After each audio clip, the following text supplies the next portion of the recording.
This recording already, I can preempt, is going to be a bit of a train wreck. That's probably saying a lot, looking at the recordings that I put up. I want to elaborate into the subject of, I guess, the psychosocial.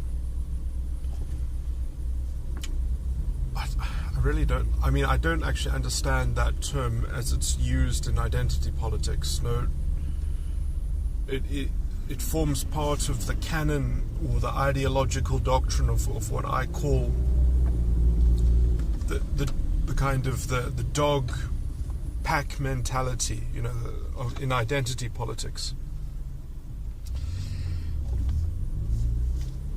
And there are problems that these things like the psychosocial can't really be spoken about with any kind of a conventional medium or conventional academic credulity attached to it. I know that there probably are some I guess they would be called social philosophers or something like that, who have written the things which have become the kind of mastercized supposed academic premise of which springs this identity politics apparition. But their terminology and jargon is really just, they kind of erect the same kind of authority that the hard sciences try to exude, that it's all canonized and such. But but the problem with the term psychosocial, in a sense, is that there's no psychological backing for it, and that really has to do with the poverty of psychology. For psychology to actually be able to support the notion of a kind of psychosocial, you would need to have a kind of agreed upon philosophical grounding that understands personality style and false ego. You would need something very much like what my focused research is in, which is understanding the species of false ego, or the species of personality style, and how it is structured in a kind of in a very robust philosophical sense, which gives you the platform on which that you can actually kind of it's funny because the kind of knowledge that I've developed, let's say, is even legally it's not illegal, but it doesn't even have legal application, because it's kind of seen as quite a dangerous species of knowledge almost, because if anything it actually focuses in the art, let's say, of character assassination, of being able to judge character at its kind of core. And it's just interesting within our kind of within the framework, the one thing that you cannot do to someone when you're cross-examining them, the bounds that you should ordinarily not be able to cross is venturing into the grounds of character assassination. That door has to be opened for you before you can pursue that line as a cross-examiner. That's tangential, but my point is already much of the war would be over if we had such a kind of philosophically cogent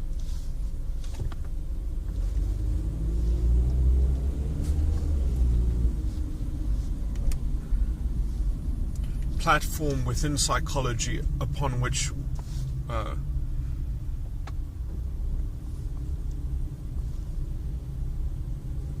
there could be a backbone in the so-called social thinking of the social sciences, as now it's taken over by literally what I would consider to be what I call the dogs, with their kind of pack mentality. Now, this concept of dog, it has already been loosely within the field of typology, of which it's a very discredited field within psychology, let's just say, because the best typological systems that are descriptive have a kind of loose theory of mind, which can't really be academically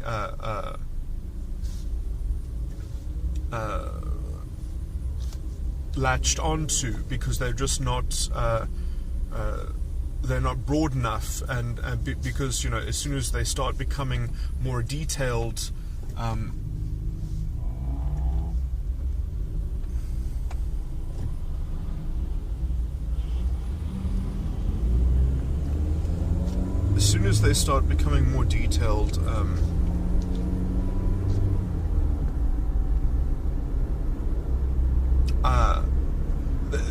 they just don't have enough levels of analysis.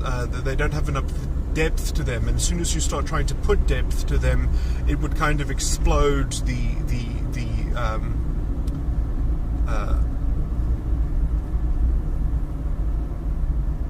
the features described by those typological systems, and that would either be seen as a kind of unwarranted extension of theory, which would have to find philosophical justification, and so, you know, a lot of them work incredibly well as approximations, but because they are approximate, academia can't really touch them, and they do have some people that pretty much fall through the cracks, some people that just aren't described well by those matrices, by those personality matrices. There's no pigeonhole that is a suitable home for many personality styles, and that is also a subsequent feature of them being approximate systems. But in as much as they work for quite many people, and they do kind of describe a lot of things, and they do offer explanation, a lot of people have noticed that there are levels of interpretation which can predict things pretty amazingly, and, you know, it's used a lot in writing, even when people are writing plots and scripts and character arcs and such like that. Anyway, it's not that important. My main point is that it has been described that there is what's usually regarded, for example, in socionics, as the beta quadra, or what's regarded in MBTI as the kind of intuitive feelers, that there is, or at least some demographic portion of some kind of FETI, personality style that will be, for lack of a better word, seemingly to have a kind of fascistic temperament. Now, I'm going to, because let's say my political compass, or my awareness of politics is quite specialized almost, and quite eccentric it's such a polarized field today anyway. You know, I would say if you don't have a strong opinion, you have no chance of being correct in these matters anyway. So let me just get into my analysis. So I'm trying to set up an understanding of the current cultural, political realm within society, and I'm doing so what's going to be a kind of psychosocial analysis. And so there are two key properties, I would say,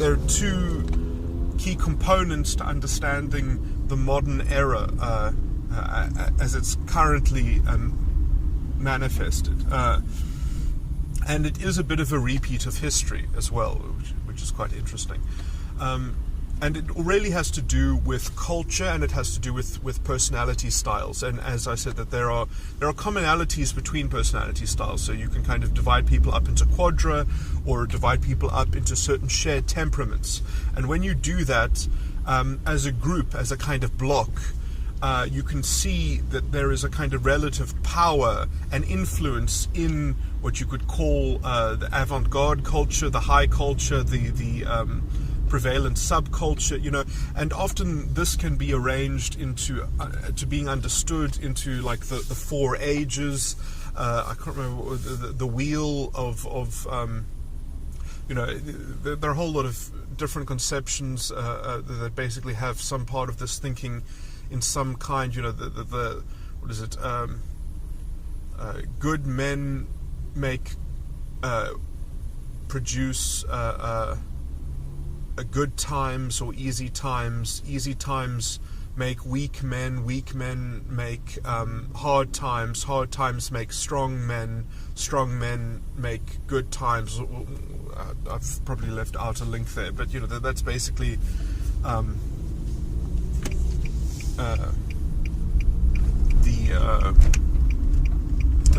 that's one conception of it, of a kind of on a very basic level. But when you divide this into kind of cultural,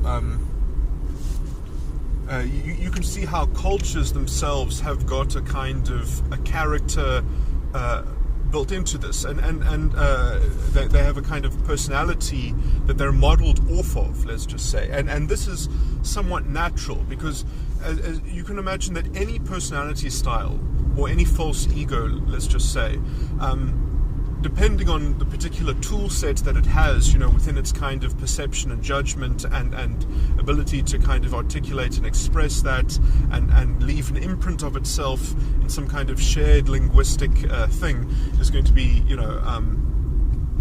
somewhat a non-linear feature that's correlated to each personality style.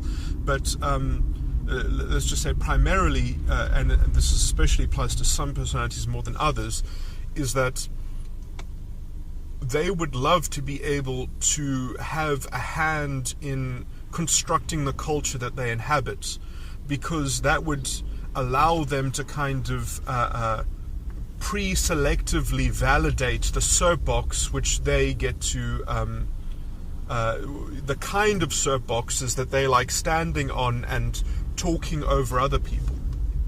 So if you can have a culture that is very permissive to a very particular emotional argument, you could say, or very particular to a style of critique and a style of judgment, that is permissive to that, then it kind of it sets the tone for having your personality, the particular eccentricity to do with your personality is somewhat therefore more catered by the culture. It's more catered to by the culture, and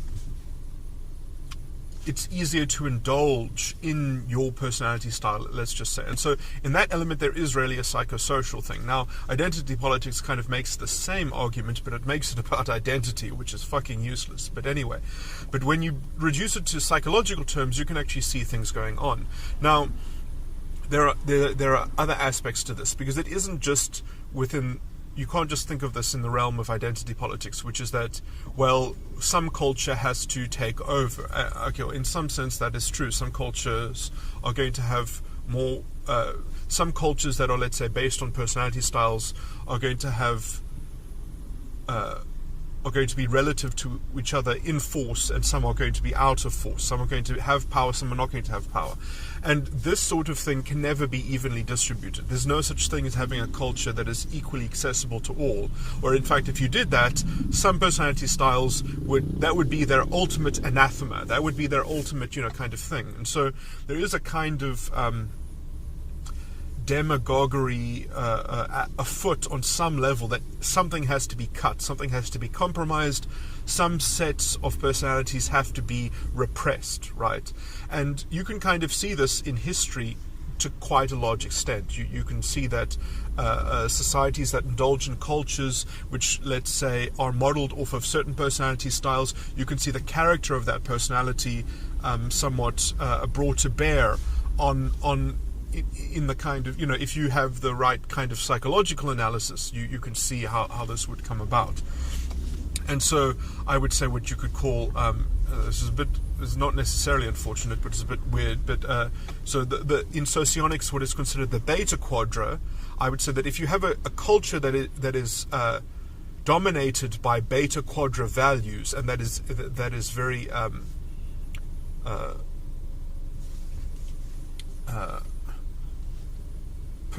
permissive of beta quadra personalities having dominance over others, it's usually going to be a very bad culture. It's going to have this kind of lowest common denominator, because the beta quadra people, as it were, are incredibly... there's no way to get around it, really. They're incredibly bad people, almost as a kind of social function. Almost they are awful. And I basically call them dogs, because that's exactly how they operate. They have a kind of pack mentality, and not all beta quadra people are dogs, and some of them can actually have a kind of self-awareness where they don't develop, let's say, into the kind of the full-fledged indulgence in their own false ego to kind of pursue that dog. They don't concretize their false ego in such a pervasive way that they kind of act on it. They're kind of always on the fence. But you do get some people who have just basically been dogs their whole life. They've just been trying to find the ideology to kind of clothe their mentality with, to dignify their dog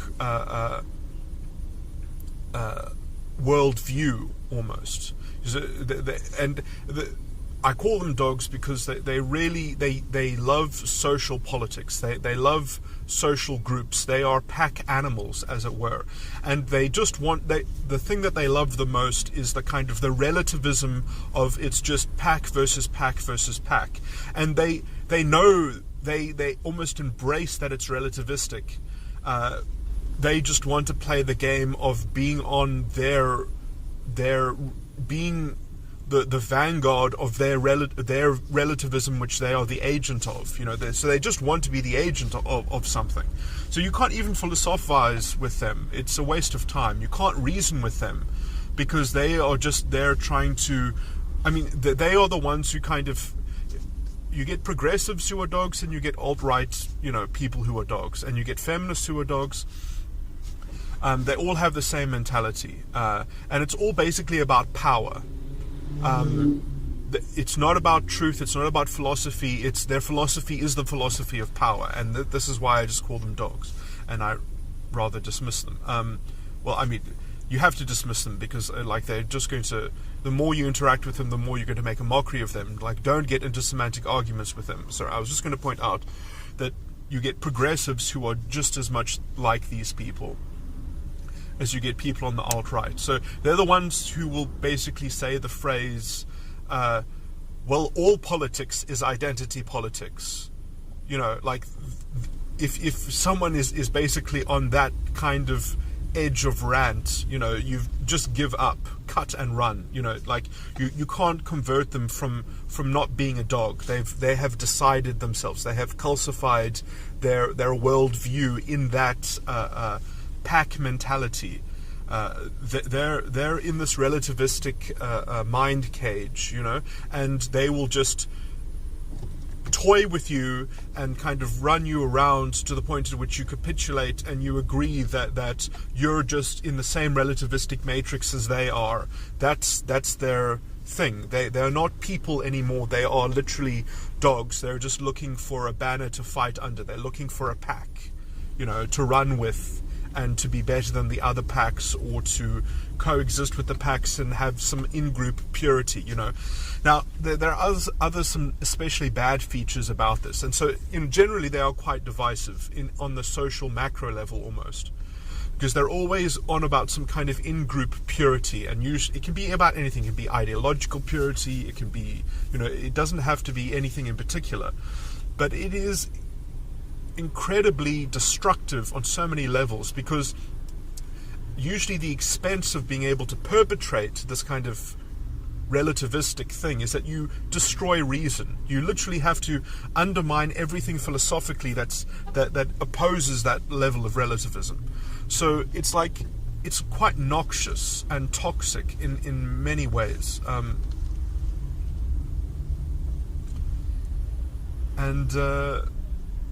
This makes it... this usually means that the culture in which hosts this thing, it gets very dumbed down very quickly. It removes its kind of individuality. It forces people to pick up these banners and these labels and to be agents of them. It forces this oversimplification that their pack mentality ideology runs on, and it forces everyone else to play the same game. So it's this is why I call it kind of fascistic, or at least within identity politics I just call it proto-fascism, because I mean it is literally the concept that even Hitler used, which was that these people are useful idiots. These people have our philosophical premises, but actually, in some sense, there is a large portion of the identity politics community who are not dogs. They are what I call monkeys. Now, the thing is that to have a thriving dog culture, which is kind of driving it, the force of war at the core of a lot of these things, the resentment, that is what I line up with this dog caricature. My point is that for that to even have the medium in which it can generate itself, is you need a larger monkey culture which can that can give host to it. And so dogs need monkeys to to insulate themselves and to surround themselves and to legitimize themselves.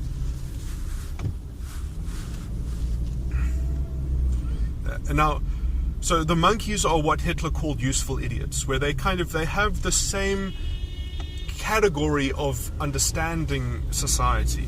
They have the same conceptual notions, but they don't operate it as a dog. Because they're not. They just see the same packs, as it were, but they don't belong to any pack. They just so they have the same conceptual matrix of identity, but they believe that there's still a way to have a rainbow Hitler that mediates between all these different interest groups or something like that. That there's some I was trying to think. Yeah. Now, the reason why I call them monkeys is because, as far as I can see, it comes from a cultural paradigm which was erected by Napoleon. So the Napoleonic system of laws and the how the state operates on Napoleonic law is what I would say is the cultural source of the monkey mentality, which is basically that I will follow what the leader does, so that there's no sense of justice and morality in law that comes from the individual, that comes from, so law isn't about following a moral code which is understood in some kind of reasoned way, and that you can actually have a hand in generating and developing the law and applying it to new circumstances as you apply your moral system. That instead of morality, there's it's just edicts coming from the top down. It's just a legislation, and it's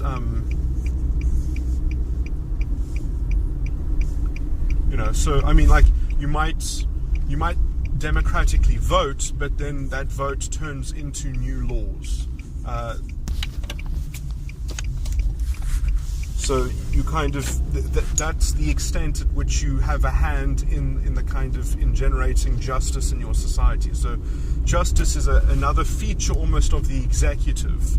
In some I don't know, I didn't describe that technically perfectly, but that's effectively what the mentality is that justice is a department of the executive function of a society. And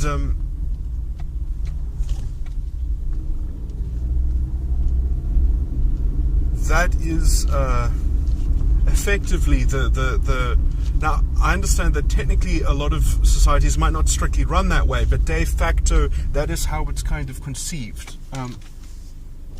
And that is basically my point, is that this culture eventually seeps into a society. And because the legal framework operates that way, it sets. I'm going to have to interrupt this recording.